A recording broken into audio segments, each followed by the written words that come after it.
C'est Olivier, eh bien c'est l'élimination d'un haut responsable des gardiens de la Révolution qui fait ce matin la une de la presse israélienne. En effet, toute la presse israélienne parle de cette élimination qui a eu lieu en plein jour et en plein cœur de Téhéran. Et c'est le titre d'ailleurs du Yediot Ahronot, Téhéran en plein jour, 5 balles à bout portant. Le quotidien nous explique que c'est une opération longuement planifiée alors que le colonel Hassan Siadi Kodaï revenait à Téhéran pour de courtes vacances de sa mission en Syrie. 2 assassins à moto l'attendaient devant chez lui. C'est un coup dur pour les gardiens de la Révolution, nous dit le Yediot Ahronot. Selon les Israël Hayom, le colonel iranien avait l'intention de programmer des attentats terroristes contre des cibles israéliennes à travers le monde et avait aussi l'intention d'enlever des Israéliens.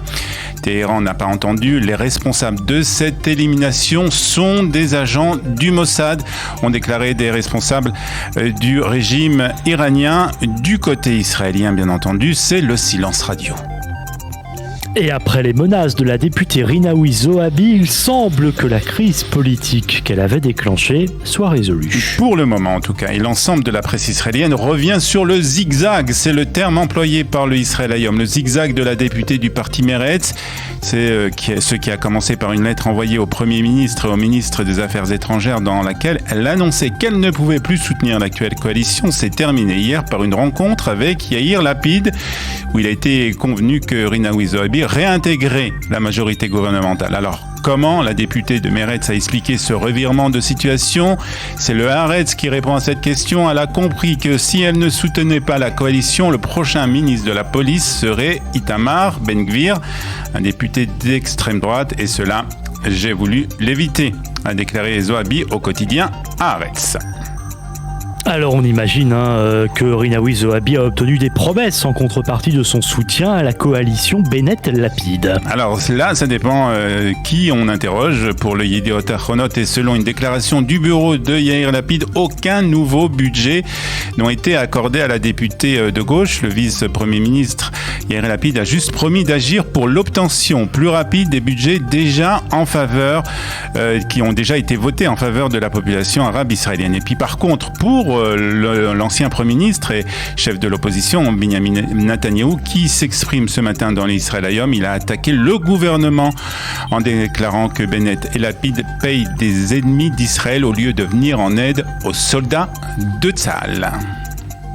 Un rapport d'une association israélienne qui s'occupe d'enfants en détresse présente une situation plutôt inquiétante de cette population. En effet, selon ce rapport de l'association LM qui vient en aide à des enfants en situation de détresse, cette population a connu une grave dégradation depuis le corona. Ce rapport est basé sur des cas qui lui sont parvenus et montre que donc 2126 adolescents, jeunes hommes et femmes, ont signalé des violences hors du domicile, soit une augmentation de presque 2 fois plus qu'en 2020 et 3 fois plus qu'en 2019. Les violences sexuelles ont elles aussi augmenté. 1682 jeunes adolescents et adolescentes ont déclaré avoir été victimes de violences sexuelles, soit une augmentation de 2,3 par rapport à 2020. Mais ce qui est le plus inquiétant pour les Israël Hayom, c'est l'utilisation de la drogue et de l'alcool par les jeunes Israéliens. Près de 4500 adolescents ont déclaré avoir utilisé des drogues, un chiffre qui a été multiplié par 1,3 par rapport à 2020.